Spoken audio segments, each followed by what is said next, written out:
예. 네. 자, 여러분 주말 잘 보내고 계십니까? 오늘도 정말 의미 있는 방송, 새날에 사는 방송 중에 제가 봤을 때는 가장 그 가치가 높은 방송, 민족문제연구소 방송 시작하겠습니다. 역사를 잊은 민족에게 미래는 없다. 전국민 교육방송, 민족문제연구소 37회 방송 시작하겠습니다. 지금 제 앞에 박진 민족문제연구소 기획실장님 나와 계십니다. 예, 안녕하십니까. 방학진입니다. 예. 반갑습니다. 방송 전에 제가 생각한 그 문장이 하나 있는데, 네. 아직도 식민지. 네, 그렇죠. 해방된 지 지금 70년이 넘었는데 아직도 식민지. 그런 차원에서 제가 늘상 뭐 농반 증반으로 우리 민족문제연구소랑 우리 박학진 실장님을 현존하는 독립운동가 뭐 이렇게 표현들을 하고 있습니다만 크게 들 말 아닌 것 같고요. 지금 한쪽에서 독립운동을 하고 있는데 뭔가 군자금도 좀 모아주시고 이렇게 해야 되는 거 아니겠습니까? 네. 민족문제연구소 후원 좀 부탁드리겠습니다, 여러분. 민족문제연구소 홈페이지 가시면은 그래도 후원 숫자가 늘어나는 게 보여요. 지금 매주 볼 때마다 느끼는 건데. 자, 홈페이지 들어가시기 힘드신 분들은 전화를 주십시오. 02969-0226 02969-0226. 예. 방 실장님 나올 때마다 정말 상상을 초월했던, 우리가 몰랐던 기가 막힌 컨텐츠를 지금 들고 나오고 계시는데, 네. 거기에 대한 여러분 연대로 후원 좀 부탁드리겠습니다. 02969-0226 이고요. 자, 후원해 주시는 분들 감사드린다는 말씀드리고, 자, 그리고 오늘 나오신 손님 소개를 해드리겠습니다.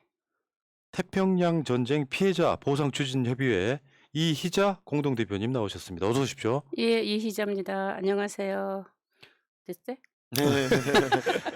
고향에 계신 우리 어머니를 뵙는 것 같은. 고향이 강화도세요? 아니요. 여사님 고향이 강화도. 강화도시구나. 고향에 계신 어머니는 네. 해방동이시거든요. 45년생. 1945년생이시고 네. 해방되고 나서 한 3달 있다 아니 2달인 정도 있다 태어나셨어요. 가을에 태어나셨네요. 네. 우리 유족분들 중에서 45년, 44년생 많이 있어요. 그러니까요. 그러니까 아까 제가 말씀드렸던 아직도 식민지라는 말이 그 연관되어 있는 분들이 다 이렇게 건강하게 생존해 계시는데 그 생존해 계실 때 뭔가 역사 청산의 빛을 봐야 될 거 아니에요. 그리고 위안부 할머니들도 해년마다 계속 돌아가시고 계시는데도 네. 뭐 방법이 없지 않습니까? 그러면은 지금 그 이자 공동 대표님하고 네. 태평양 전쟁 피해자 보상 추진 협의회 약칭으로 보추협 네. 여기에 대한 설명을 좀 부탁드릴게요. 네, 제가 일단은 간단히 설명드리고 오늘 또 대부분의 이야기는 우리 이희자 공동 대표님께서 자료를 이제 많이 준비해 오셨으니까 그걸 이제 자세히 설명드리고요. 저는 간단하게 설명드리면 한마디로 말하면 일제강점기 35년 동안에 우리가 크게 피해를 당한 것을 구별하자 보면은 물적 피해, 인적 피해, 물적 수탈, 인적 수탈 두 가지를 구별할 수 있을 것 같아요. 그러니까 물건을 뺏긴 거, 대표적인 게 우리 문화재 뺏긴 거. 조선시대 때 조선왕조 실록이라든지 우리 금동 불상이라든지 이런 물건이 뺏긴 거 이런 게 이제 물적 수탈이라고 본다면 이제 중요한 건 인적 수탈이죠. 사람이 당한 거. 이제 가장 크게 이제 우리가 많이 알고 있는 것은 바로 일본군 위안부 할머님들의 그런 수탈, 인적 수탈이 가장 크게 일반 시민들은 가장 많이 아실 거고요. 그런데 숫자로 본다면 피해의 숫자로 본다면 위안부보다는 징용징병 일본의 군대로 끌려가거나 노동자로 끌려가거나 기타 이런 등등등 이렇게 끌려가신 분들이 더 많거든요.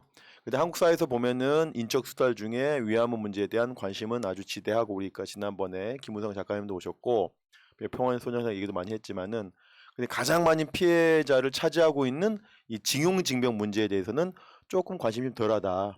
그런 측면에서 오늘은 제가 그 보추협이 바로 이 제목 그대로 태평양 전쟁 당시 피해자분들, 정확히 말하면 1941년도에 일본이 그 진주만 폭격을 하면서 태평양 전쟁이 이루어졌고 그러면서 일본이 광분하면서 조선의 청년들과 여성들을 군대에 끌고 갔던 그 시대가 바로 태평양 전쟁 41년부터 45년 동안 시절이고 그 시대의 피해자들을 보상을 추진하기 위해서 국가가 안 하니까 일본도 안 하고 해방 이후에 대한민국 정부도 안 하니까 그걸 민간 차원에서 즉 자신들 부모가 끌려간 것을 가족들이 자식된 도리에 의해서 자식들이 수십 년 동안 이 활동을 하고 계신 분들이고 그 모임의 대표로 지금 이희자 공동 대표님이 나오셨고요. 네. 저희랑 뭐 활동하신 건 거의 한 20년 넘게 되시고요. 이제 한 분만 더 소개시켜드리면 오늘 사실 공동 대표시니까 네. 대표가 두 분이신데 이희자 선생님은 피해 당사자로서 대표시고 또 하나는 이런 피해 당사자를 도와주시려 하는 분 중에 전문가 그룹이 좀 있어야 되거든요. 변호사. 그래서 장완익 변호사님이라고 최근까지 그 4.16 재단이라고 하죠. 속칭 예. 사회적 참사 재단 그 4.16 재단의 이제 위원장을 하셨던 우리 이제 변호사 업계에서는 과거 청산 전문 변호사라고 우리 박준영 변호사가 돈 안 되는 재심 전문 변호사이듯이 장완익 변호사도 돈 안 되는 이런 징용 징병 피해자분들을 도와주고 일본에 대해서 또는 대한민국 정부나 어떤 대한민국 법원을 상대로 그런 재판을 도와주시는 그런 어떤 의료원 변호사님 예. 그래서 장완익 변호사님과 이희자 대표님이 공동 아, 대표로 계시고 그러시구나. 계십니다. 장 변호사님 고맙습니다. 네. 지금 한일 관계가 이 강제 동원 피해자에 대한 재판 결과물 때문에 지금까지 이 교착 상태에 빠져 있고 네, 네, 그들은 전혀 반성하고 있지 않고 네. 또 이야기를 들어보면 대한민국을 제외한 다른 국가들은 사실상 보상 또는 배상을 해줬다고 해요. 네, 네, 네. 근데 한국은 지금 그 상태가 아닌 거죠. 최근에 독일의 수상인 메리켈 수상이 이제 그만두면서 다시 한번 홀로코스트 피해자들에 대해서 사과했거든요. 예. 그러니까 이분은 취임할 때도 사과하고 매년 사과하고 또 퇴임하기 전에도 또 사과하니까 항상 이게 일본과 비교가 되고 이런 측면에서는 정말 일본의 그 전후의 반성, 전후 피해에 대한 그 반성, 책임 이런 것에 대해서 계속 우리가 항상 그 경각심을 가지고 그 책임을 추궁해야 된다 이렇게 봅니다. 예. 우리 대표님, 저는 이제 뭐 저희 어머님하고 연배도 비슷하셔가지고 우리 어머니 근데 사실 그런 게 아니에요. 그 아버지가 일제 때 일본에 끌려가셔서 네. 거기서 돌아가셨고 네. 그래서 지금까지 못 돌아오신 거잖아요. 네. 그 말만 들어도 좀 먹먹하지 않습니까? 뭐 저는 사실은 제가 오랫동안 활동을 했지만 활동가도 아니고 뭐 이런 지식이 있는 사람도 아니지만 아버지가 일본에 가셨긴 했지만 돌아오시지 않았고 돌아가셨다는 연락도 받은 적이 없고 그러니까 아, 예. 뭐 사망 통지를 했거나 뭐 그런 거 일본에서도 그렇고 어떤 기관에서도 그러한 연락을 가족한테 한 적이 없으니까 예. 예. 제가 어릴 땐 몰랐지만 이제 나이가 들면서 예, 아버지를 늘 마음속에 담아두고 있다가 예, 이제 아마 우리나라 87년인가 노태우 대통령 6.29 이후에 응? 노태우 예. 6.29 이후에 민주화 예. 좀 되면서 조금씩 그때부터 조금 이제 이 뭐 시민단체 활동이 좀 완화되면서 그때 제가 시작을 해서 89년부터 아버지 기록 찾기에 나섰죠. 예. 그러니까 어머니 같은 분들이 계시기 때문에 이쪽이 이게 또 진상규명일 네, 거고 그러니까 강제로 동원돼가지고 전쟁에서 열심히 노동력을 부려먹고 제대로 된 무슨 뭐 임금을 준 것도 아니고 이 상태에서 지금 아직까지 유해조차 돌아오지 않고 사실은 살아있다 뭐 돌아가셨다를 구분할 수 없는 상태인 거네요. 그러니까 지금 이희자 대표님의 아버님의 사연을 좀 설명드리면 이희자 대표님의 고향이 이제 강화도라고 말씀드렸잖아요. 예. 그러니까 아버님이 이희자 선생님 아버님이 이사현 선생님이 이자 사자 현자 선생님이 1921년생입니다. 그리고 이제 1944년이 되면 해방되기 1년 전에 지금도 추진되고 있는 전국민 징병제도가 44년도에 추진되거든요. 조선의 모든 청년들은 이제는 예외 없이 가야 되는 게 바로 44년이기 때문에 그때 본인 나이가 21년생이시니까 23살? 만으로 네, 23살에 조선인이기 때문에 그 징병령에 의해서 가시는 거예요. 끌려가셨는데 가실 때는 그냥 뭐 혼자만 가는 게 아니고 대부분의 청년들이 다 끌려가니까 그냥 간다라고 얘기를 들으셨는가 봐요, 지역에서. 근데 뭐 홋카이도에 노동하러 간다. 홋카이도 북해도에 일하러 간다 이렇게 들었는데 알고 보니 나중에 다 진상을 다 파고 알고 보니 거기 간 것이 아니라 중국에 군속으로 간 거죠. 군인과 군속. 우리가 보면 군무원이라고 하는데 군무원, 군인 중에 군부대에서 일하시는 일반인들을 군무원이라고 하는데 군속으로 군무원으로 가신 거예요. 그래서 전투 중에 사망하신 거예요. 그것을 일본은 정보 얘기해 주지도 않았고 한국 정보 얘기해 주지 않았는데 여사님께서 이런저런 활동 속에서 기록을 찾은 거죠. 그래서 아버님께서 일본이 아니라 중국 본토에서 돌아가셨구나. 중국 본토에 돌아가셨고 몇 년도에 어떻게 돌아가셨구나. 전사하셨는데 더 우라통이 터지는 것은 그 아버님의 그 합사가 돼 있는 거야. 돌아가셨는데 아버님 이름이 야스쿠니 신사의 그 영세록인가요? 그죠? 영세부라고 하는 그 네. 명단. 쉽게 말해 네. 야스쿠니 신사는 천황폐하를 위해서 죽은 사람들만 모신다고 하는 그런 곳인데 거기에 이름이 딱 떡하니 있는 겁니다. 그러니까 그걸 보고 이제 더 이상 이제 울분을 참지 못하고 야스쿠니 상대로 이제 소송을 하기 시작하는 거죠. 우리 아버지 이름을 빼라. 우리 아버지는 절대 니들 말만 따나 천황을 위해서 죽은 분이 아니다. 이름을 빼라. 라고 하는데 그런 분들이 조선인만 해도 한 2만 명이 넘고요. 대만인도 좀 더 많고. 그러니까 이거는 일본인들이 자기 스스로 뭐 정말 뭐 사쿠라 밑에서 사쿠라처럼 죽겠다 하는 건 어쩔 수 없지만 조선인은 그런 사람이 아닌데 왜 그런 식으로 죽은 다음에 영혼까지도 알겠습니다. 이렇게 좀 명예를 실추시키냐 이런 것에 대한 소송을 하고 계신 거죠. 이 네. 사진에 이제 이따 보시면 나올 것 같고요. 그 네네. 이야기는. 그러니까 아버님 얼굴 그런 기억 못 하시겠네요. 그렇죠. 제가 43년 이거 제가 태어난 지 13개월 만에 가셨으니까 아버지를 전혀 기억을 못 하죠. 아이고, 평생을 그렇게 사신 거네. 네. 그럼 어머니는 어떻게? 어머니는 이제 아버지를 그 뭐 사망했다 연락도 받으시지 않았기 때문에 그냥 계속 기다리고 계시다가 6.25 50년의 6.25 전쟁이 나면서부터 전쟁이라는 곳에서 돌아오시지 않으니까 거기서 아마 돌아가셨나 보다라고 하고 6.25 다음 해에 어머니는 재혼하셨고 그때 제가 이제 9살 때.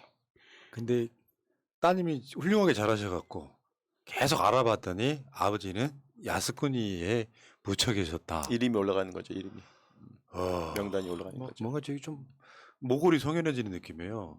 사실은 이 전쟁이 또는 일제라고 하는 것이 한 가정 자체를 그냥 파탄내버리는 어떤 그런 상황도 되는 그렇죠. 거네요. 네. 이런 거 어떻게 보상받아요? 그러니까 지금 이제 백방으로 쫓아다니시는 거죠. 보상 또는 근데 명예 보상이라는 게 돈의 문제가 아니라 음. 진심으로 사과하는 거잖아요. 그렇죠. 네. 당신네들이 이렇게 불행하게 만들어서 정말 미안하게 생각한다 이런 표현을 해야 되는 거잖아요. 네, 제가 야스쿠니를 상대로 해서 소송을 하고 시작할 적에는 가족한테 알리지 않아서 미안하다. 그러면은 가족이 원하지 않으면 빼주겠다. 그렇게 생각할 줄 알았어요. 그랬더니 그 한 번 합사되면은 영원히 뺄 수 없는 게 야스쿠니 신사라는 주장만 내세우고 있죠. 근데 지금 이제 우리가 야스쿠니 합사 취하 소송은 이렌 소송이에요. 이렌. 그러니까 일본은 늘 한국에서 돈 하고 65년에 모든 것이 다 끝났는데 뭐 돈만 바란다. 그런 것이 아니고 우리는 돈이 아니고 이름을 빼라는 것이 목적이거든요. 그런데 그래서 이렌도 안 하면 재판이 이루어질 수가 없대요. 그래서 이렌 소송이 아마 그거 알고 계신 분들은 별로 없을 그렇구나. 거예요. 예. 그 야스쿠니 합사 취하 소송은 이렌 소송이라는 것. 그 일본을 이해하려면 전체주의를 좀 이해해야 되죠. 네, 네, 그러니까 막 진주만에 막 자신들이 막 네. 죽어가면서 폭격하고 이러는 네, 네. 것들이 네. 다 전체주의의 산물이고 네, 네. 한 번 섞여 있으면 그걸 못 빼낸다고 네, 하는. 신은 분리할 수 없다는 어. 주장이에요. 어, 왜냐면 신이 됐다 이겁니다. 야스쿠니 신으로 됐기 때문에 신은 어떻게 분리하느냐 이거죠. 근데 그러면은 우리 대표님 아버님도 어떻게 보면 공동 전범에 포함되어 있는 거잖아 지금. 우리 그렇죠. 그런 거죠. 예. 피해자인데도 네, 불구하고. 그렇습니다. 아. 그래서 그걸 더 제가 더 화나고 그거를 용서할 수가 없다는 것이죠. 그러니까 야스쿠니 신사에 합사 취하하라고 명단을 들고 몇 번 항의하러 갔었는데 야스쿠니 신사에 한 번 합사되면 예를 들어서 한 사람의 몸 자체라고 해요. 그래서 뺄 수가 없는 거라고. 아이고. 참. 그런 주장을 하는 게 야스쿠니 신사라는 거죠. 알겠습니다. 그러면은 이제 준비해 오신 자료를 보면서 네, 이야기 한번 자료가 해볼까요? 참 많지만 예, 좀 자료를 빨리 봐가면서 얘기하겠습니다. 이건 뭐 지금 화면에 거의 안 보이는데 이게 뭐예요? 어떤 소리입니까? 제가 이 활동을 하면서 제가 왜 지금까지 이 활동을 이어가느냐 하면 제가 아버지의 기록을 찾다 보니까 모든 피해자들의 기록이 한국에 와 있어도 한국 어디에 있는지 몰라서 못 찾는 것도 있고 또 일본에 어떻게 기록 조사를 하는지 그걸 잘 모르는 것도 있고 그래서 제일 처음에 제가 내가 아버지 기록을 찾듯이 많은 분들의 기록을 어떻게 찾을 수 있도록 함께 노력할까. 그래서 지금 저기 화면에 나오는 것은 기록 조사를 하는 과정을 나온 거거든요. 아마 그 설명을 해갖고는 모르실 거고, 그래서 그러한 것을 시작을 했는데 우리는 아버지를 일본에 잃은 그 유족들만의 이야기가 아니고 그 당시 일본에 끌려갔다가 구사일생 돌아오신 생존자분들이요.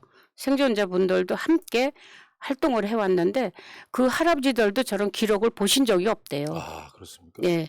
그래서 개인이 대단한 일을 하셨네, 그럼. 그냥 대단한 일을 했다고 저는 생각하지 않고 그냥 내가 같은 유족, 같은 피해자들이 함께 내가 할 수 있는 최선을 다해서 뭐 해야지 된다고 생각했고 해서 예. 했습니다. 그래서 알겠습니다. 지금 그거는 이제 기록 찾는 과정이 돼서 그 설명은 양식은 쉽게 안 돼. 말하면 중앙 정부나 지방 정부가 피해자들에게 이렇게 작성해 주세요가 아니라 이자 선생님이 본인과 같은 유족들이 많을 거니까 이거를 시민단체 차원에서 보시업 차원에서 이 유족들에게 나눠주면서 이게 작성해 보십시오. 우리가 찾아드릴게요. 같이 찾읍시다. 그런 식의 양식을 자체적으로 만드신 거죠. 이게 국가가 만든 양식이 아닙니다. 그러네요. 양식이 여러 개가 있는데 한번 쭉쭉 그리고 그 1호로 온 거는 일본 쪽에서 온 것이고 일본 쪽에서 이러한 양식에 의해서 조사 요청서를 보내달라 해서 그런 거는 아마 일본에서 보낸 거예요. 그게가. 그러니까 틀렸으면은 다시 작성하라 뭐 그렇게 해서 보냈던 거고. 그러니까 그런 거네요. 받아주긴 하겠다 일단. 그런데 받고도 뭔가 조치를 안 취하는 그런 상황인 것 같아요. 네. 그리고 일본에서는 저렇게 요청을 하면 답은 와요. 찾을 수가 없다든지 찾았다든지 보냈다든지. 그래서 그런 것을 다 이런 걸로 말하는 거예요. 시작을 하신 거구나 지금. 이쪽이 네네. 우리나라 같으면 정보공개 청구랑 좀 비슷한 그렇습니다. 거죠? 정보공개 청구라고 이해하시면 좋겠습니다. 근데 이미 일본의 자료가 제일 많고 이미 일본 자료 중에 국내에 와 있는 것도 있는데 국내에 있는지 자기 아버지 자료가 국내에 있는지 일본인지 모르니까 그런 것들을 매뉴얼을 만들어서 유족들에게 쓰시오. 당신 아버지 이름 나 있으면 우리가 한번 이렇게 정보공개 지금 신청하는 이제 저런 루트를 자료 알려드리는 지금 거죠. 저기 자료 뜨는 것은 그 일본 기업을 상대로 해서 소송을 하는 그 생존자 할아버지들 신천수 여운택 어르신이 97년 12월 24일 날 그 일본 제철을 상대로 해서 소송을 했던 이제 그런 자료가 뜨는 것 같거든요. 네, 네. 야, 박정희는 도대체 뭐 하는 사람이었을까 싶어요. 그때 그 뭐 한일 협상인가 뭔가 그 이후에는 그 핑계로 지금 일본이 더 노력을 안 하는 거 아닙니까? 개인한테 대한 뭐 배보상은 전혀 이루어지지도 않았는데. 그래서 저런 재판을 하잖아요. 일본 쪽에서는 모두 다 패소돼요. 그런데 문제가 65년에 모든 것이 다 끝났다라고 그러니까요. 합니다. 예. 다시 보겠습니다. 그래서 저거는 지금 신천수 여운택 어르신 그 제소하러 가시는 과정. 요즘 그 유명한 신일본 제철, 네. 신일철이라고 하는 신일본 그래서 제철에 우리나라에서 노동하셨던 분. 소송해서 그 18년 10월 30날 대법원에서 그 승소 판결 받은 거죠. 저것 때문에 지금 계속 저것 때문에 이제 그나마 언론에서 좀 알려지기 시작한 거죠. 네. 저 사진은 뭔가요? 이거 굉장히 유명한 사진이죠, 여기. 네네. 그리고 일단은 우리가 저렇게 소송을 하고 싶어도 한국에서 일본 가서 소송하는 건 참 힘들거든요. 근데 일본 정부가 변하지 않는 거는 사실이고요. 일본에 그래도 저렇게 재판을 지원해 주는 학자들과 있고 변호사도 있고 지원 단체가 있어요. 일본의 양심 세력이 있긴 해요. 그렇죠. 일본에 존재하고 있는 건 일본에 양심 있는 국민들이 있기 때문에 일본 나라가 존재하고 있는 거죠. 저렇게 자기 나라의 잘못을 인정하지 않고 있기 때문에 그것을 스스로 나서서 기록도 찾아주고 재판 지원도 해주고 그런 사람들이 있기 때문에 우리가 지금까지 활동을 할 수 있죠. 그분들 때문에 일본 전체를 욕하기가 힘들어요. 보면은. 다음 보겠습니다. 근데 그게 이제 그런 이제 유인물들이라든지 장식 자료들 좀 사진 중심으로 볼까요? 이제 우리나라 이제 65년 한일협정 맺고 나서 포스코가 생겼잖아요. 포항에. 포항제철. 그래서 그 앞에 가서 그 항해하는 그 원고들이 같이 그 항해하는 장면입니다. 그 문구가 뭐라고 써 있습니까? 포항제철, 신일본제철 제휴보다 과거 청산이 우선입니다. 네. 태평양 전쟁 피해자 보상 추진 협의회 지금 네네. 보추협 네네. 예. 그 무역 전쟁하고 나서 우리가 알게 된 게 있잖아요. 일본은 좀 약간 공해 산업 같은 거 이런 거는 한국으로 보내면서 마치 선심 쓰듯 했다. 결국에는 한국 경제가 일본에 종속되게 만들었었는데 무역 전쟁을 통해서 지금 그걸 조금씩 이겨내고 있는 바로 그거랑 연관이 있다 보시면 네, 저 되겠습니다. 사진 좀만 더 설명드리면은 포항제철 관련해서는 저게 이제 네. 그 일본 분들이 아까 나온 사람들이 일본 재판을 해 주시는 분들이 자기 자비를 들여서 일본하고 소송을 하는데 두 사람만을 원래 두 분만 했거든요. 그래서 일본 충청도 이 전국을 다니면서 피해자를 찾았어요. 스스로 저 사람들이. 저건 청주 흥덕구네요. 예. 음. 그래서 저거 몇 장만 이제 예. 했고 네, 한국에 있는 그 예. 피해자를 찾기 위해서 일본인 음. 분들이 한국까지 와가지고 예. 흥덕구청이라든지 이런 그렇죠. 데서 자기 자비 가족관계증명부라든지 들여서 이런 서류를 떼는 와서 그런 장면입니다. 이런 사람들이 네. 정권을 잡으면 관계가 엄청 좋아질 텐데요. 그런 생각이 빨리 와야죠. 참. 좀 어렵지만. 그래도 그런 사람들이 있기 때문에 예, 피해자들의 그러니까 대한민국 공무원들이 음. 저기 다니는 것이 아니라 일본의 시민단체 관계자들이 정말 한국 방방곡곡 다니면서 면사무소 다니면서 자료 떼고 다니고 있다. 이런 것들을 대한민국 공무원이 좀 알아야 됩니다. 그러면 그 아버님도 마찬가지겠지만 사망 신고가 안 되는 상황이었을 것 같은데 다 행불 처리한다거나. 행정 처리를 나중에 알았는데요. 예. 59년에 그냥 집에서 돌아가신 걸로 돼 있더라고요. 어처구니 없네 진짜. 예. 계속 네, 가요. 엉망으로 해놓은 거죠, 아직 엉망으로. 예. 그래서 이런 것은 이제 그 사진인데 이제 작아서 이제 그리고 그 네.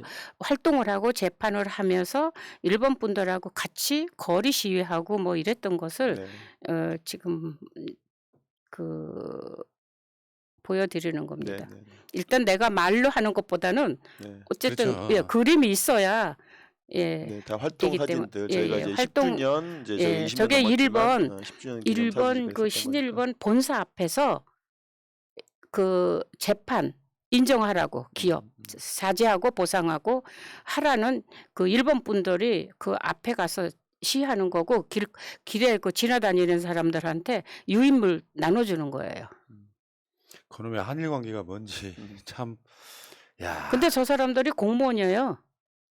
우리를 도와주시는 분들이 네, 다 일본의 공무원이에요. 공무원들이고 자기 예. 휴가 내가지고 오시는 거예요. 휴가 내가지고 한국에 와서 이런 걸 도와주시는 거예요. 철도 공무원도 있고 시청 시청 공무원도 공무원도 있고요. 있고. 우리나라 같으면 어림도 없죠.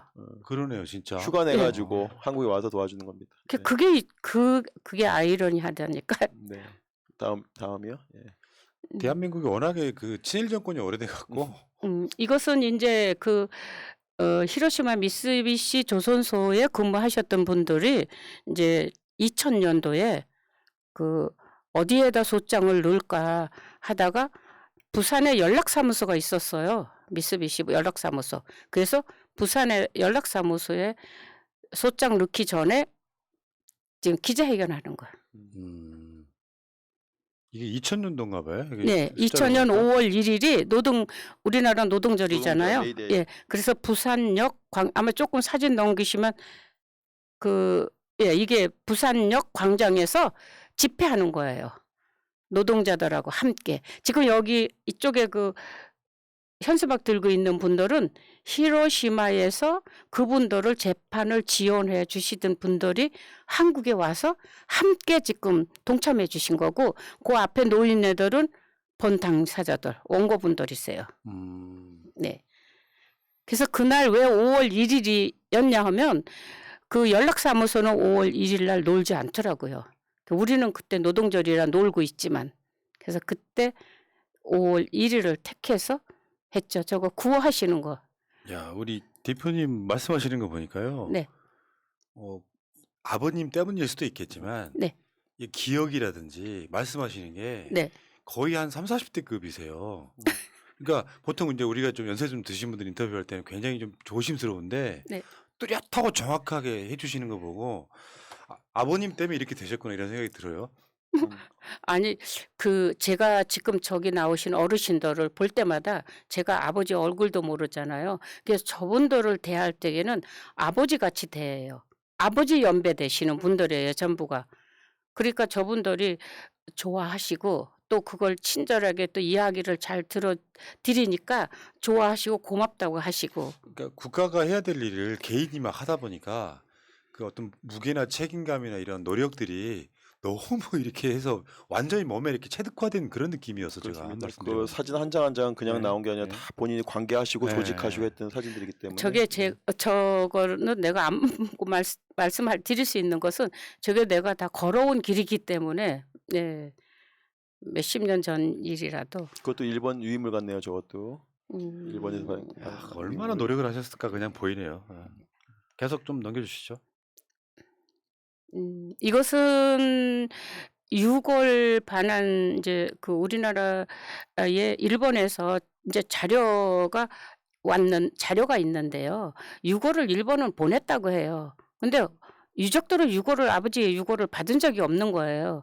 그래서 외통부를 상대로 해서 6월 반환 청구 소송을 하는 기자회견이거든요, 저게.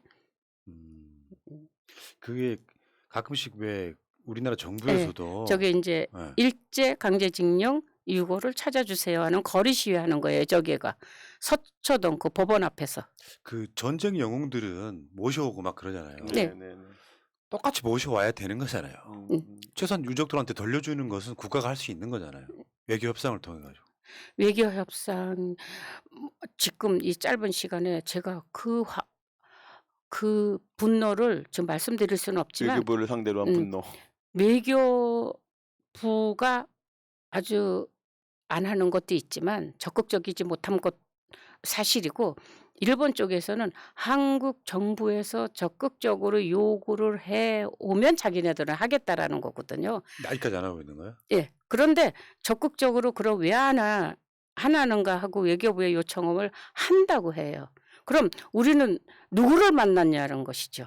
누구를 만나서 어떤 대답을 들었냐고 우리는 따질 수밖에 없는 거거든요. 예, 그러니까 그래서 이자 여사님 같은 케이스는 우리가 어디 공무원 어떤 관료 동사무소 가가지고 제일 싫은 것 중에 하나가 핑퐁 당하는 거잖아요. 이 부서 갔더니 저 부서 가라, 저 부서 갔더니 저 부서 가라 이렇게 핑퐁 당하는 게 제일 싫은데 이자 선생님 같은 분들은 일본 정부와 한국 외교부를 사이에 두고 핑퐁 당하시는 거예요 지금 몇 년째. 근데 이제 혹시나 이제 뭐 이재명 후보 이런 사람들이 대통령이 되면 우리 과거사 청산위원회 만드는 것처럼 이런 거를 국가적 차원에서 하나 만들어 가지고 맞습니다. 일괄 타결해야 되는 문제처럼 보이거든요. 네. 나는 그래서 요즘도 너무 화나는 게 그 정치하는 사람들 입씨름 하잖아요. 당연히 해야지 저런 것은 관심도 없으면서 막 정치 갖고 논쟁하는 거 보면 모든 일을 일본하고의 외교 문제를 저 정도 하면 이긴다 일본을 우리가. 이기죠. 이길 수밖에 없죠. 제가 이 영상은요 꼭 후보한테 전달하겠습니다. 네. 왜냐하면 이런 문제 풀어야 돼요. 그럼요. 이 말이 됩니까? 계속 합시다. 네네. 그래서 저렇게 거리 시위 솔직히 저 신고하고 해야 되는데 그냥 했어. 아, 집시법 위반이었어요? 그렇구나. 일본도 그렇습니까? 괜찮습니까? 아니 한국에서. 한국에서. 네, 그러니까 이제 제재를 하면 일본도 가서 거리 시위하는데 내 나라 내 땅에서 지금 식민지도 아니고 왜 못하냐라고 하면서 저기 하고 있었던 거죠. 여기 일본 같은데요? 그거는 일본. 네. 이제 군인 군속 재판 하러 가서 군인 군속 재판 한 게 아까 군인은 계급 있는 군인이고 군속은 이제 계급 없는 그런 분들이 2001년 6월 29일 날 250명 해서 2003년 해가지고 400명이 넘는 소송을 일본 후생성을 상대로 해서 소송을 했어요. 그래서 지금 이 장면은 법원에 들어가는 장면. 야 정말 뭐 피 맺힌 역사가 이렇게 막 기록으로 남아 사진도 안 찍었으면 네. 더 기억에 사라졌을 것 같은 그렇습니다. 이야기들이. 예. 그리고 저거는 일본에서 변호사들이 우리나라 변호사가 일본 정부를 상대로 해서 할 수가 없었어요. 그래서 그때 일본 변호사들이 와서 이제 재판 설명회, 지금 재판은 어떻게 진행되고 있다고 하는 재판 설명. 저게 지금 저 오구치 변호사님 같은데 재판 설명회 하고 지금 여기 나와 앉아 계신 분들이 다 생존자 분들이세요. 야 20년 전 사진입니다, 여러분. 유족분들이 20년 전. 아니고. 네. 네. 종로가 네, 예. 여전도회관에서 예, 종로에서 거의 다 재판 설명회 뭐 1년에 뭐 한 4-5번씩 했죠. 저기 다 저 앞에 앉아 계신 분들이 일본 변호사들이에요. 아, 저기 이후의 변호사는 아마 한국계 일본 변호사. 교포. 그러니까 예. 한국의 물론 이제 법 체계가 비슷하긴 하지만 좀 다르니까 한국에서는 이렇게 재판하는 거지만 일본에서는 이렇게 재판하는 겁니다. 무슨 서류가 필요하고 어느 정도 절차와 비용이 들어갑니다. 이런 것들 다 설명해 주는 거죠. 지금 하나 둘 세 번째 앉아 계신 분이 이후의 변호사님인데 그분은 교포 변호사님인데 정말 일본에서 사시면서 이 재판을 아주 열심히 도와주셨어요. 지금도 연락하십니까? 그렇죠. 이거는 뭐 진짜 국가적 차원에서 뭐 TF 하나만 만들어도 해결할 것 같은데 왜 그런 안 되죠? 그 저런 분들이 3분 계셨어요. 한국계 변호사. 아니 그러니까 지금 그 말씀 듣다 보니까 이놈들이 아직도 그 내선일체 아니에요. 그러니까 이제 한국에서 대한민국 정부를 대리해서 소송하는 기구가 그 송무공단, 국가 송무공단이라고 있거든요, 법무부에. 거기 가면 되는 거죠. 거기 가면 되는데. 지금 요 사진은 일본 저쪽에 있는 게 요 사진은 지금 일본 변호사들이고 일본 국회의원들이고 지금 야스쿠니 신사 합사 문제 가지고 저분들하고 지금 저분들이 도와주시는 분들이에요. 일본 국회의원들이 일본에서는 그 자민당 의원들은 관심도 없고 주로 이제 사회당이라든지 그렇겠죠. 일본 뭐 공산당이라든지 이런 의원들이 뭐 소수긴 하지만 그래도 꾸준히 그런 의원들이 관심 갖고 정청하고 계시죠. 네. 일본도 국회의원 중에서 아직까지 저거 지금 제가 전달하는 거예요. 합사 철폐하는 명부를 지금 전달하는 거고 요게 지금 후생성 지금 관리 받는 거예요. 공무원. 그게 네. 그 장면. 이게 지금 그럼 대표님 손인 거예요? 네네 손만 보이는 거죠. 후생성 우리로 보면 이제 보건복지부에 해당되는. 네. 지금 저쪽에 앉아 있는 게 그 사무국 우리 재판 지원해주는 서 있는 분이 사무국. 자, 분들. 계속 다음 사진이요. 하겠습니다. 네. 이것은 이제 야스쿠니 재판 철폐 소송해서 거리 시위하는 거예요. 예. 예. 지금 팟캐스트로 듣고 계시는 분들은 새날 유튜브 오셔가지고 영상으로 보시면 훨씬 더 편할 것 이거는 같습니다. 이제 재판을 하고 기자회견 지금 저기 이석대 변호사님이 맨 세월호 왼쪽에 예. 그 변호사님 예, 아시죠? 헌법재판관 되셨어요. 예, 이석대 변호사님. 그게 그렇게 다 맥락이 연결이 네, 되네요. 네. 네, 이석대 변호사님이 참여하셔서 일본에 가서 그 야스쿠니 재판 함께 이석대 해주셨죠. 변호사님 일본어도 잘하시고 아주 이쪽 소송에 아주 많은 힘을 좀 헌법재판관 되시기 전까지 많은 도움을 주고 주셨죠. 네. 이제 저거는 이제 일본에서 그 재판을 끝나고 나면 재판 설명회를 해요. 왜 저런 설명회가 필요하냐 하면 그 재판장에 딱 100명밖에 못 들어가는데 우리가 들어갈 수 있는 그 재판장이 제일 큰 재판장이라도 줄을 서서 번호를 나눠줘요. 예. 그럼 그 번호가 된 사람만 들어갈 수 있어요. 한국도 그렇게 하긴 하죠. 이제. 예, 그런데 예. 그렇죠. 여기도 그렇게 하더라고요. 그런데 그렇게 해서 그 재판장에 못 들어갔던 사람들은 이제 기다리고 있다가 설명회 때 참석해서 변호사님 그렇게 일본 분들이 적극적이에요.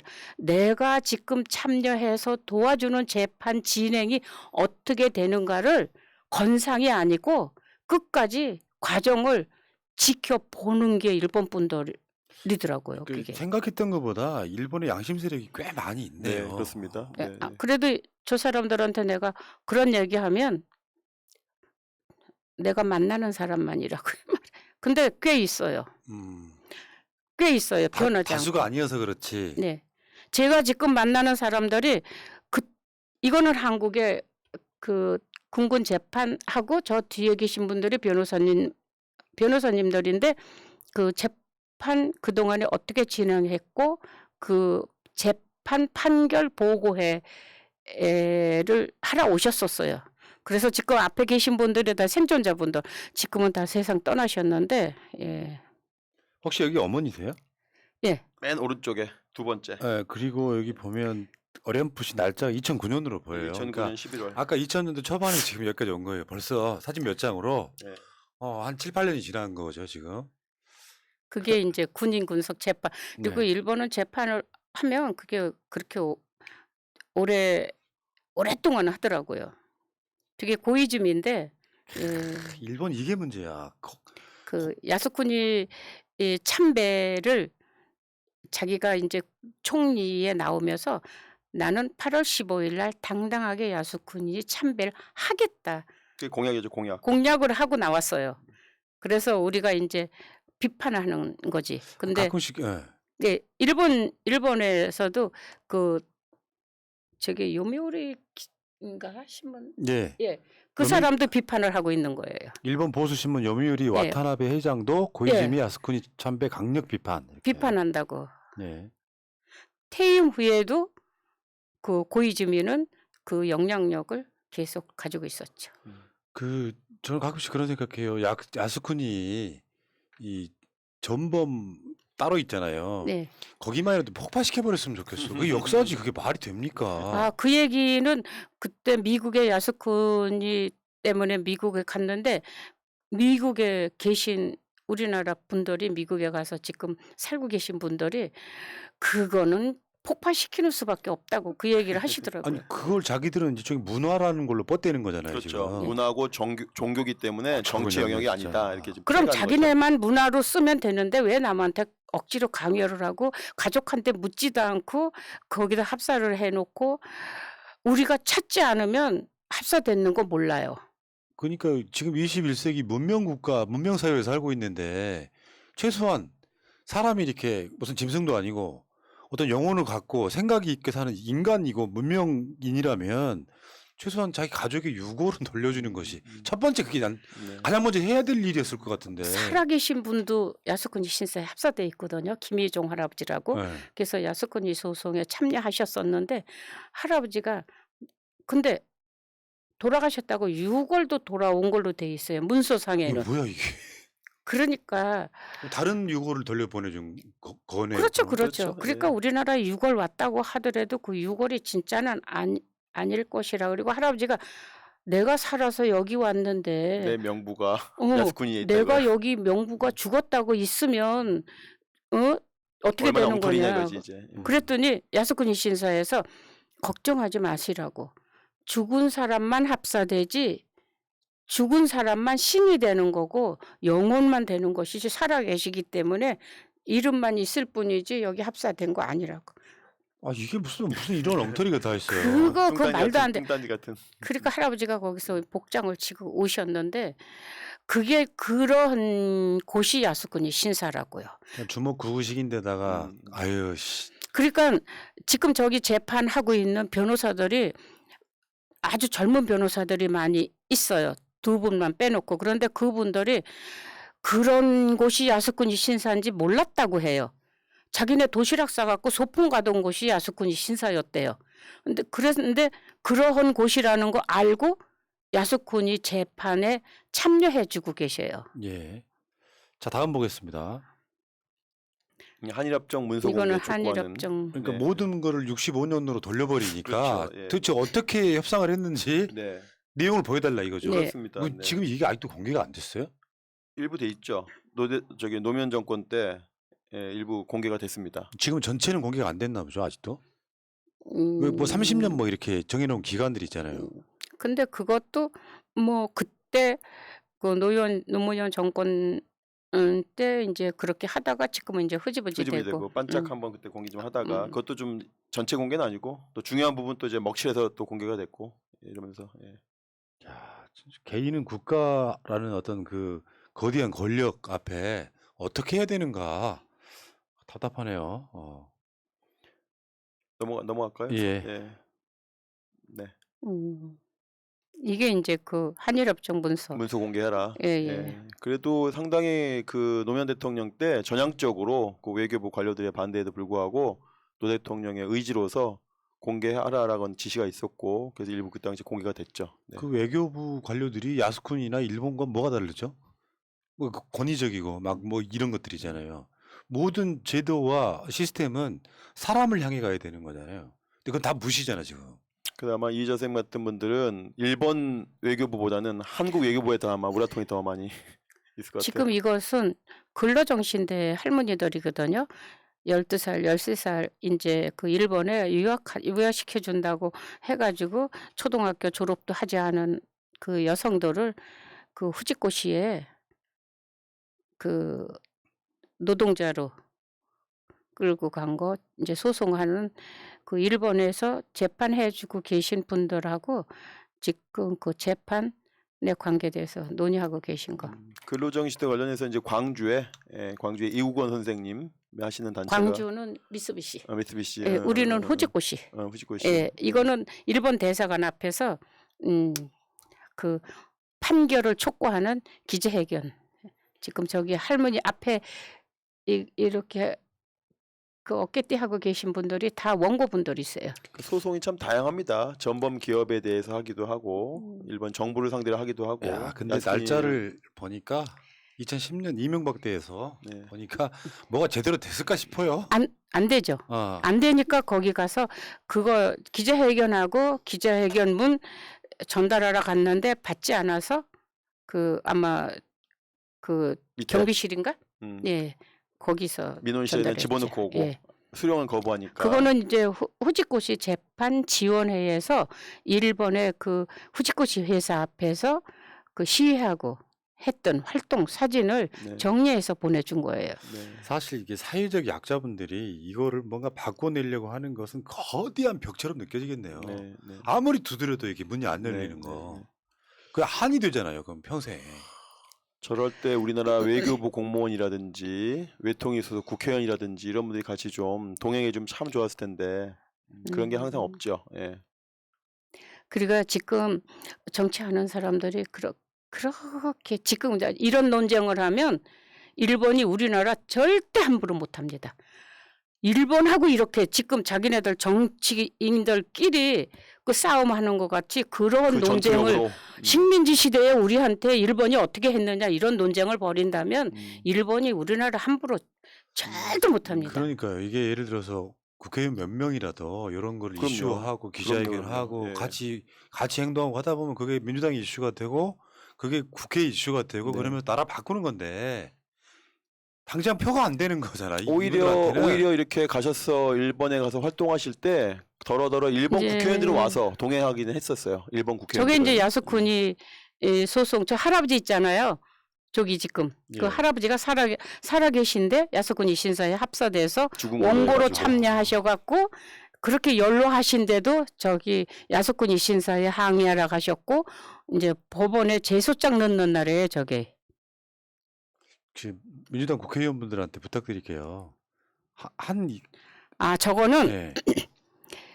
일본 후생성이나 일본 그 저 국회의원실에 들어가면 저런 쪽지를 줘요. 그런 걸 내가 저거 다 모아놨었어요. 저것도 기념이라고 마놓은 게 아니라 증거로 마놨었어. 내가 누구누구 방문해서 이런 항의를 했다. 언제 가서 어느 국회의원 찾아가 항의했다라는 또 그래서 기록이니까. 한쪽은 찍혔잖아요. 네. 한쪽은 찍힌 건 여기다 넣고 저거는 내가 갖고 온 거예요. 참 계속 보겠습니다.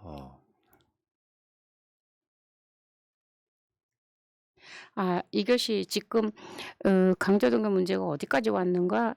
일본 저기 한국 국회에서 저 기자회견을 하는 장면이거든요. 그래도 그나마 역대 국회의원 중에 우리 뭐 옛날에 지금 김미선 의원님이라든지 지금 광복회장 되신 김원웅 의원님 그 당시에 이런 분들이 그 당시에 좀 도와주셨습니다. 그때 국내에서는. 김원웅 국회의원님이 계셨기 때문에 그분이 진상규명특별법 69명 발의해서 진상규명특별법을 예. 발의해 주셨지. 사진에 보이네요. 이렇게 자세히 보시면은 거의 가운데쯤에 계시는 분. 예. 일제 강제 동원 피해 진상 규명 등에 관한 예. 특별법 발의를 위한 기자회견. 네. 이 법이 만들어졌었나요? 만들어졌죠. 2004년도에 만들어졌습니다. 그래서 그 활동을 뭐를 했는데요? 만들어서 저기 김원웅 그 국회의원님이 69명 이제 그 발의자, 국회의원 도장 발의를 받아가지고. 했는데 엄청 힘들게 됐어요. 그게가. 차관급으로 위원회가 생겼어요. 특별위원회가 차관급으로. 그때 아주 억지로 됐는데 사실은 그 장왕익 변호사님이 법안을 만드셨는데 장왕익 변호사님은 그 법안이 껍데기법이라고 그거 하고 싶지 않으셨어요. 근데 나는 하고 싶었어요. 왜냐하면 피해자들을 위해서 아까 방 국장님이 말씀하셨듯 여기 가면 볼 치면 절로 가고 저기 가면 핑퐁. 뭐 이런 식이니까 어쨌든 껍데기 법이라도 법이라는 자체가 만들어져야지 된다고 저는 생각을 해서 만들었어요. 그래가지고 어떻게 해서 2004년 그 2월 13일 날 이제 법이 통과가 돼가지고 아마 13년까지 강화문에서 뭐 특별법 위원회가 생겨서 일을 했죠. 근데 제대로 못하고 흐지부지. 흐지부지 됐죠.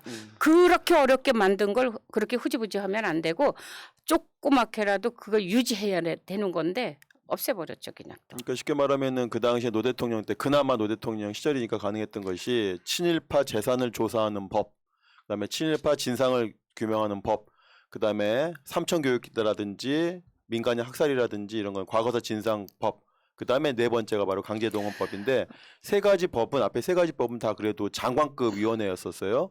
근데 이 저게- 법은 차관급이에요. 그러니까 힘도 약하고 그다음에 아까 장원익 변호사 말 맞다나 100을 해야 되는데 한 50밖에 못하는 이 할아버지가 그런 규정이었죠. 예. 이 할아버지가 PC급 전범 할아버지세요. 오행석 할아버지. 와, 저 할아버지를 내가 2002년에 군군 재판 때 만났는데요.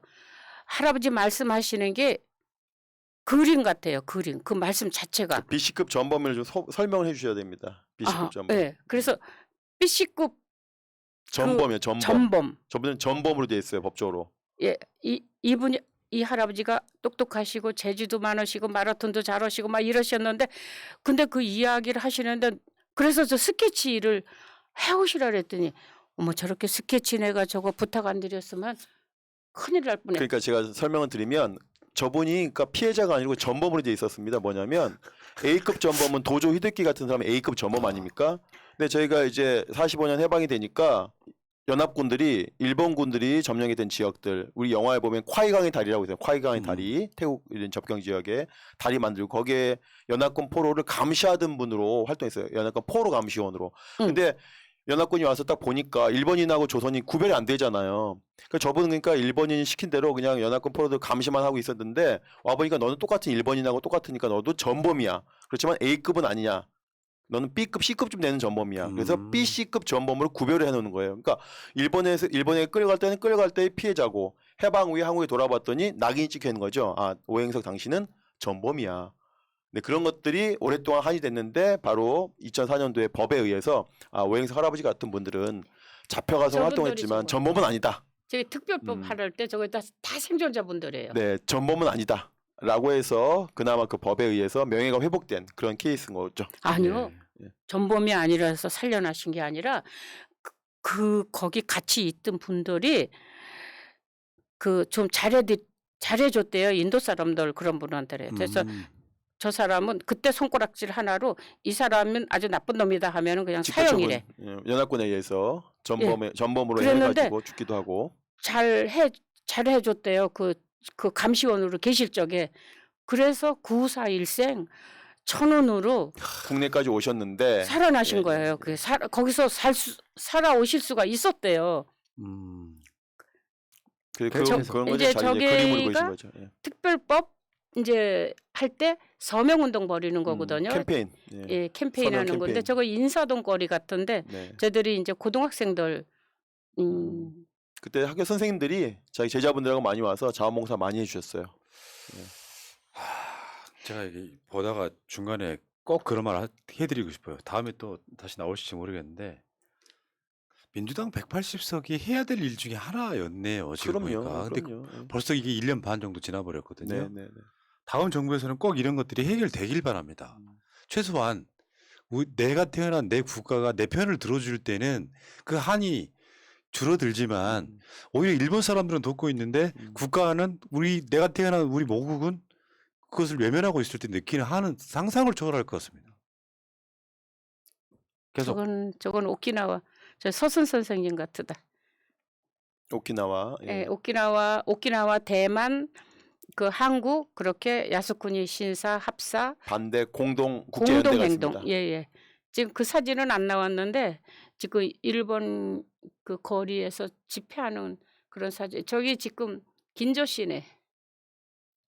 지금 뭐 네, 시간이 공동행동, 있나요? 야스쿠니 반대 없죠. 공동행동. 예, 예. 야스쿠니 반대 공동행동을 그러니까 야스쿠니 음. 반대 저게 관련해서 대만이요, 대만. 예, 그러니까 대만 측 피해자 예. 그룹, 우리가 그다음에 대만도 우리나라 갔었고 피해자 오키나와도 그룹, 갔었고 대만 오키나와 피해자 사람들이 그룹이 있는 한국도 거죠. 네, 왔었고 네. 예, 공동으로 야스쿠니 신사 반대 운동. 음. 근데 이제 한 했었죠. 가지 더 말씀드릴 게 예. 그 공동위원회가 생겼는데 한국 쪽 이 끄트머리 계신 분이 국회의원이었어요. 여기 여기요? 있죠. 오른쪽에 예. 요거 그 야스쿠니 반대 공동행동 한국위원회가 보치협이 맡고 있거든요, 사무국을. 근데 그것을 외교부에 비영리 민간단체로 등록하는 데 있어서 그 등록을 외교부 직원이 안 받아줬습니다. 지금까지요? 그 당시에 지금은. 예, 노무현 대통령 당시에. 그래서 우리가 소송 통해서 등록시켰어요. 야. 그 말도 안 되는 일이 그때 벌어졌습니다. 예. 그래서 승소한 그 유일하게 승소한 거예요. 그게 통상. 그러니까 야스쿠니 반대하는 음. 공동위원회, 국제위원회가 있고 거기 한국위원회가 보치협인데 그것을 외교부 비영리 민간단체로 등록만 하면 되는 거거든요. 그 등록한다고 외교부가 돈 주는 거 아니거든요. 그냥 수많은 비영리 단체 중에 하나 등록하는 건데 등록을 안 시켜주는 거예요, 외교부가. 야, 그래서 소송을 통해서 등록했어요. 제가. 외교부 적폐도 대단하네요, 진짜. 네.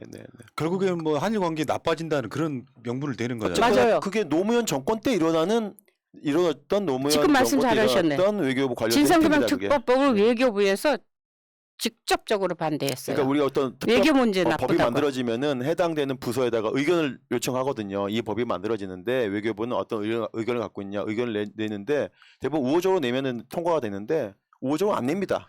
아니 그러니까 누구를 위한 외교인지에 대한 이 망각돼 있는 거 아니에요? 그러니까 지금 누구를 위한 이자 외교인지? 선생님은 대한민국 외교부를 제일 싫어하세요. 대한민국 외교부는요 국민을 위해 있는 거예요. 정권을 위해 있는 게 아니라 이 양반들아. 그래서 지금 제가 오늘 뭐 이 자리까지 왔지만은 제가 이렇게 많은 활동을 하면서 많은 소송을 뭐 4-5개씩 하고 아직도 진행하고 있지만 우리 피해자들은 지금도 해방은 되었지만 피해자들은 지금 해방을 맞지 않았다. 아직 해방이 안 됐다라고 하는데 그래도 제가 이렇게 활동할 수 있는 거는 민족문제연구소가 있기 때문에 민족문제연구소에 도움이 없었다면 이렇게 긴 활동 그리고 이렇게 많은 재판 같은 거 할 수가 없어요. 나는 일본에 가도 한국의 민족문제연구소가 있다는 것에 대해서 너무 자랑스러워요. 계속 말씀하세요. 사진을 예. 꼭 굳이 설명하실 필요 없고 네네네. 사진 보시면서 하고 싶은 말씀 네. 하시기 바랍니다. 그래서 지금 저거는 학생들이거든요. 예. 예. 지금 그 대학 희망 학생들이 야스쿠니 그 해체하라 부활하고 그런 거 이제 하라는 네, 그때 상명대학교 같은데. 상명대학교 만화 애니메이션 학생들하고 예. 학생들하고 했고요. 요건 정말 대학 희망. 대학 희망. 아, 요건 참 재밌는 사진입니다. 꼭 이게가 설명해야 됩니다. 예. 예. 야스쿠니 반대 공동 행동하는 2006년도에 야스쿠니 노라는 게 저기에 다 사람이 촛불 들고 예. 공중에서 찍은 사진이에요. 이거 어디서 찍은 거예요? 어디서 만든 거예요? 저기 이걸? 우에노 공원. 아. 일본 현지에 가서 거기 그 공원에서 들어놓아서 저기 사람이 1000명이 모여서 이게 한 손에 다 사람 들어서 저기 사람 손 하나에 저 촛불 불 하나. 하나. 예. 네. 우리 촛불 집회를 수출한 거예요. 그리고 저거 저때 그때 같이 가셔갖고 가셨던 이제 분들. 거리 이제 낮에는 저렇게 캠페인 하시고 낮에는 밤에는 저렇게 촛불 집회 하시고. 시위하고. 근데 우리가 일본의 촛불 집회 문화를 수출. 일본 쪽에 보급시켜. 수출했죠. 일본인들이 깜짝 놀랐어요. 야, 이런 게 하느냐. 일본인들은 저렇게까지 다이나믹하게 못 하는데 아 그때 촛불 들고 있어서 촛불이 얼굴에 떨어지고 그래가지고 촌농이 떨어지고. 그때 진짜 촛불 들었었거든. 그러니까 한국은 1997년에 정권 교체라는 걸 해봤잖아요. 네. 사실상 일본은 아직도 정권 교체했다는 느낌은 없는 그렇죠. 그 세력이 계속 유지되고 있다 네, 보니까 네. 한국은 그 사이에 대통령도 탄핵시키는 나라가 됐는데 진짜 민주주의는 지금부터가 아닌가 싶어요. 그렇습니다. 네. 그러니까 지금 뭐 시간이 얼마 안 남아서 사진은 여기까지 일단 보는 걸로 하고요. 네, 네. 뒤에도 또 꽤 많이 있겠죠? 네, 그 아, 다음 기회에 한번 또 뵙는 걸 하고. 저거는 아, LA 음. 야스쿠니 반대 공동행동할 때 저 고경일 교수가 그 사진전 하면서 그 거리 시위하는 거예요. 거기 LA까지 가서. 가셨구나. 네. 근데 독일까지 갔다 이 왔어요. 일본이라고 하는 나라가 이제 한때 경제적으로 굉장히 잘 사는 나라였잖아요. 네. 그 돈으로 전 세계 입을 막아버린 거 아니에요? 그렇습니다. 네. 맞아요. 네, 맞습니다. 참 알겠습니다. 돈의 힘으로 세계 양심들의 입을 막고 있었죠. 이 사진까지가 아마 일부에서 네. 다음에 우리 대표님 한번 더 나오세요. 아, 다음 기회에. 네. 다음 기회에 더 나오시고 시간 관계상 그 사진을 지금까지 본 것만 느낀 걸로도 얼마나 많은 시간 속에 한이 쌓였겠다 이런 생각이 좀 들었거든요. 어떠십니까? 뭐 한이 없다면 이 일을 활동할 수 없죠. 제가 지금 한국 나이로 80인데 이 한이 없다면 한의 힘으로 다 제가 지금 움직이고 있는 거죠. 저기 PD님, 대표님한테 제가 질문을 드릴 테니까 아까 그 사진들 역순으로 한번 보여주세요. 천천히. 그 한이 대단할 것 같다. 뭐 이런 생각이 드는데 사실 개인의 한이 여러 사람 모이면 전체가 한이 되는데 아까 저는 외교부에 굉장히 화가 나거든요. 예, 모든 뭐 한국 정부에 대한 제가 이 활동을 하면서 왜 뭐 우리나라 속담에 손은 안으로 들이꼽는다 그러는데 모든 원인 제공은 일본에서 했기 때문에 한국 정부를 비판을 하게 되면 일본이 좋아할까 봐 사실은 그런 것도 걱정하면서 제가 활동을 하고 있었어요. 아직도 그런 걱정을 하면서 하기는 해요. 그런데 언제까지 제가 이렇게 그런 안으로 손을 들이고 보면서 이런 걱정을 하면서 해야지 되는가 생각을 하거든요. 근데 올해 내가 전 대법원 판결 김행장 뭐 외교통상부 뭐 거기하고 거래하고 청와대하고 거래하고 박근혜 때 그러면서 제가 속 시원했던 것은 젊은 사람들이 학교에서 교육시키지도 않았고 뭐 누가 시키지도 않았는데 자발적으로 남녀노소 독립운동은 하지 않았어도 예, 독립운동은 하지 않았어도 불매운동은 한다는 구호가 나는 그게가 너무 감동이죠. 그게.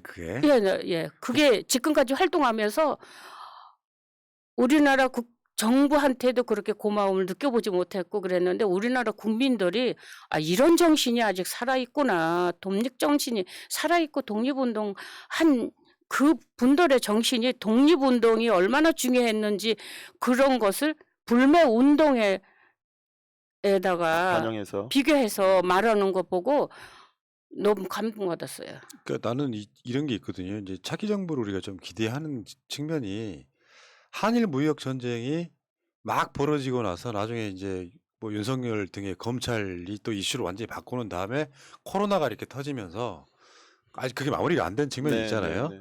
그게 이제 계속 되는데 최소한 이런 하나하나의 사연들이 모이면 국민들 다 공감해요. 진보 보수를 떠나가지고 이거 잘못됐구나. 그러면 여기에 이제 정치권이라고 하는 게 민주당 같은 거대한 정당이 그냥 덩치만 유지할 것이 아니라 이런 거 하나라도 해결해서 뭔가 좀 숫자를 많이 뽑아줬더니 정말 일 잘하네 이런 느낌 주면 국민 지지 더 얻거든요. 그럼요. 네. 더군다나 외교부 같은데 한일 관계가 망가지는 게 중요한 게 아니라 외교부라고 하는 게 우리 국민을 위해 있는 거잖아요. 그럼 이거 해결할 수 있는 거잖아요. 근데 이거 뭐 외교 관계가 망가질까 봐 조심스럽고 두려워하고 일본의 논리대로 한국 사법부에서 이거 배상하라고 재판이 났더니 그거를 또 일본은 어떻게 해주지 말라고 하고 막 이 상태가 계속 유지된다는 게 그러니까 무서워서 이거 내가 진상규명 특별법 만들 때 외교통상부에서 노골적으로 외교 문제 나빠진다고. 아니 그게 참 그러니까 공식적으로 외교부는 이 특별법 반대한 부서입니다. 네. 예. 2004년도에. 솔직히. 아니 그러면 지금 이 순간에 더 나빠질 게 있습니까? 더 나빠질 거. 그러니까 일본이 우리나라를 무시하는 거죠. 지금 그 사람들이 솔직히 너희 나라 우리나라의 식민지다 이렇게는 하진 않지만은 지금 하는 행동 보면은 지금 속으로 우리나라 식민지 취급하고 있다니까요. 외교부 적폐 이것도 굉장히 중요했네. 오늘 처음 알았습니다. 네. 이 방송하면서 외교부가 무엇이 잘못됐는지를 이제 깨달았어요. 네. 우리는 뭐 검찰이나 기재부나 이야기만 했는데 외교부 심각하네. 이 양반들 진짜. 국가라는 게 그렇게 존재하는 거죠. 근데 우리가 이렇게 일본하고 싸우는 거는 돈만이 문제가 아니라는 거를 알아줬으면 좋겠고요. 그럼요. 예, 우리가 지금 소송하고 있는 거 야스쿠니 소송, 일행 소송 돈 때문에 하겠어요? 그게 그런 거 아니라는 걸 제가 진짜 많은 국민들이 네. 좀 알았으면 좋겠다는 네. 말씀드리고 싶고, 뭐 지금 내가 짧은 시간이라 막 두서없이 말을 했는데 다음에 나오실 때는 더 정리하시면 됩니다. 천천히 하세요. 그게 이제 이런 방송의 매력이고. 아니요, 이게 처음이라서 이런 아, 것은 네. 처음이시니까. 예. 뭐 라디오나 뭐 그런 데 갖고 나갔지만 앞에 사람을 보고 저는 이야기를 해드려 가지고 청중이 있어야지 말예, 예. 잘하시는데 그렇죠. 청중이 없어서. 근데 이제 온라인상에 지금 음. 뭐 그렇게 할 수 있는 시대가 아니고 온라인상에 나중에 방송 나가면은 최소 수천 명이 보니까. 아니요, 요즘에 코로나 때문에 이거를 해요. 음. 저 일본하고도 계속 회의를 줌으로 하면 회의하시니까. 영상 회의를 하고 있어요. 네. 예. 자, 오늘 방송을 보면서 여러분들이 어떤 생각하셨는지 모르겠는데 구체적인 사례 하나하나를 보게 되면 우리가 뭘 해야 되는지 알게 된다. 사실 우리 방송을 보고 계시는 분들 또는 민주 시민들은 나만의 이익을 위해서 사시는 분들은 아니고요. 공동의 가치가 뭐가 있는지를 지금 이제 이런 방송들 특성이 정치적 이슈만 갖고 막 이야기하다 보면 진짜로 우리가 해야 될 일을 못하는 경우가 꽤 네. 있거든요. 네. 그런 면에서 여러분들이 지금 태평양 전쟁 피해자 보상 추진 협의회 이 피해자 보상하니까 여러분들 돈만 생각하실 텐데 가장 중요한 건 진상규명이고요. 명예 회복이고요. 그 다음에 돈 이야기인데 이런 것들이 이제 그런 개념으로만 바라보시면 또 나중에 이 이야기는 평화 이야기로도 연결이 되는 바로 그런 주제들입니다. 예. 자, 예, 맞아요. 네. 대표님 네. 앞에 카메라 보시면서 뭐 다음에 또 나오시겠지만 오늘 하고 싶은 말씀, 못다한 이야기라든지 이런 것들 좀 해주십시오. 뭐 지금까지 제가 한 얘기 하도 긴 세월 활동을 하다가 보니까 그냥 투서없이 그냥 여기저기 얘기를 했는데 아마 잘 이해 못 하시는 분들도 계시겠지만 어쨌든 저희가 피해자분들이 활동하고 있는 것은 일본하고 원수지간이 되고 싶어서 그런 건 아니고 일본이 반성을 하지 않기 때문에 우리라도 나서서 일본의 양심 있는 사람들하고 손을 잡고 평화를 위해서 미래에 자라는 세대들한테는 또다시 이러한 식민지라는 아픔 그리고 전쟁이라는 아픔을 경험해서는 안 되기 때문에 평화를 위해서 그리고 일본하고 잘 지내기 위해서 우리가 활동을 열심히 하고 있다는 거 알아주셨으면 좋겠고요. 예, 그리고 이 활동에 대해서 이것이 내일이 아니라고 하더라도 식민지 시대에는 한 집걸로 하나씩 다 강제 동원됐고 거의 집집마다 그런 경험은 있으실 것이니까 이것이 다 내 가족 일이라 생각하시고 관심 많이 가져주시기 부탁드리겠습니다. 예, 지금까지 들어주셔서 감사합니다. 감사합니다. 여러분들 그 일부였지만 사진을 보니까 아까도 제가 그 표현을 여러 번 썼는데 한 미치셨겠다 이런 생각이 들어요. 그 한을 건강 더 하셔야겠지만 어떤 살아 계시는 기간 내에 그게 해결되는 모습을 봐야 그렇게 국가의 역할이 중요하다는 말씀을 원하면 드립니다. 지금 제가 뭐 시간이 없고 다 그래서는 이제 할아버지들이 이제 소송을 하는데 돈을 논하지는 않으셨어요. 단 할아버지들 세대의 할아버지들이 이 경험한 것을 후세들한테 물려주고 싶지 않다. 그 자기들 손에서 자기들 세대에 끝내고 싶다라는 것이 할아버지들의 소원이셨어요. 그러니까 모르시는 분들이 돈 받기 위해서 그런 것은 아니라는 거. 그리고 물론 받을 돈은 받아야지 되지만 사죄를 해야지 돈이 따르는 거기 맞습니다. 때문에 일본이 무엇보다도 억만금의 돈 봐도 일본의 진실한 사죄 한마디가 그 돈의 가치를 계산할 수 있겠습니까? 그렇습니다. 예, 우리 방송의 기초도 그렇고요. 자, 민정문제연구소 37회 방송 항상 읽어드리는 이 문장을 여러분들은 항상 아시죠? 역사를 잊은 민족에게 미래는 없다. 전 국민 교육방송 민정문제연구소 37회 방송 마치겠습니다. 다음에 또 뵙겠습니다. 고맙습니다. 네, 고맙습니다. 감사합니다. 저들을 물리치자. 바이러스에게는 마스크가 없다. 어서 가자 바이러스보다 먼저.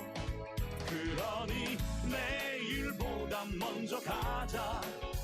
우리들의 희망을 형제이게 하자. 설령 그것이 내일이라 해도 현재로 저들을 물리치자. 바이러스에게는 마스크가 없다. 어서 가자 바이러스보다 먼저.